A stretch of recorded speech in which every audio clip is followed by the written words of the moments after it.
To be honest with you, I don't really pay any attention to anybody but Auburn. I'm only concerned about Auburn. I'm only concerned about our players. I'm not concerned with anybody else. You've been really disciplined about staying on message with us and with your players. How do you stay on message and keep it fresh for them? Because as the year wears on, they can get a little tired of this thing.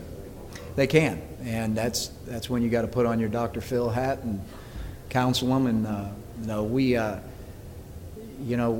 I think as long as you're consistent in your message, you can find a lot different ways to deliver it.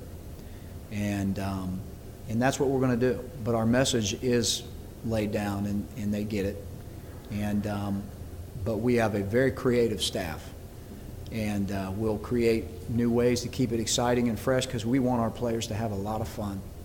And obviously, we all know that what is the most fun is winning, and that's at the end of the road. But we certainly want them to have a lot of fun in getting to that point as well. So we've got a great staff, and they'll continue to find ways to make it creative and fun for our guys. We talked to Tommy a little bit about this, that with so many quarterbacks, there's a responsibility on the other guys to do, like, run the right route for each guy, as they go along here. So it is a fair shake here. Is it on everybody so then you can find who the best quarterback? No, it's just on our quarterback and nobody else. No, it's on everybody. Matter of fact, we're just going to line up with one on offense this year. We're not going to put anybody else out there. But it does, obviously it does matter. It matters, and it's, starting with the offensive line. I mean, and then, unfortunately, the quarterback position is obviously the most scrutinized. They get the blame, they get the credit. And, what we're going to ask our quarterbacks to do is manage the football game, okay? Don't turn the ball over, manage the game, and give us a chance to play great defense. And, and don't lose football games for us. That's what we're asking our quarterback to do.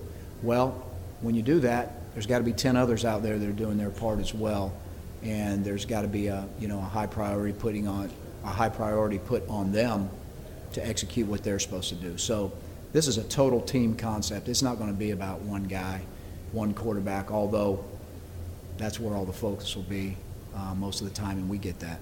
Hey, Coach, your first run at Auburn, you guys built a championship team. As you come back, do you see the talent down, or is this a team that can still compete?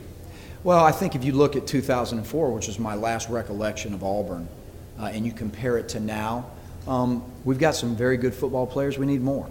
There's no question about it. And that's what recruiting is. And so we're going to work every day in that direction to try to get a better signing class than the one before. And that's kind of our goal. Coach, you've been in a different conference for a few years now. What's different about the SEC than those other conferences? I think, if you just take the venues, if you just take every stadium that you travel to, it doesn't matter where you play. There's not one stadium that's easy to play at in this league because there's so much passion, there's so much tradition everywhere you go. Arguably the best league in the country in terms of attendance. I mean, it's a no-brainer. That's very obvious, but when you look at the league itself with football, the talent in this league, from the bottom level to the top level, there's no comparison. I mean, and let me tell you something, the Big 12 has come light years in the last 4 or 5 years, and the talent level has climbed tremendously in that league in the last 4 or 5 years.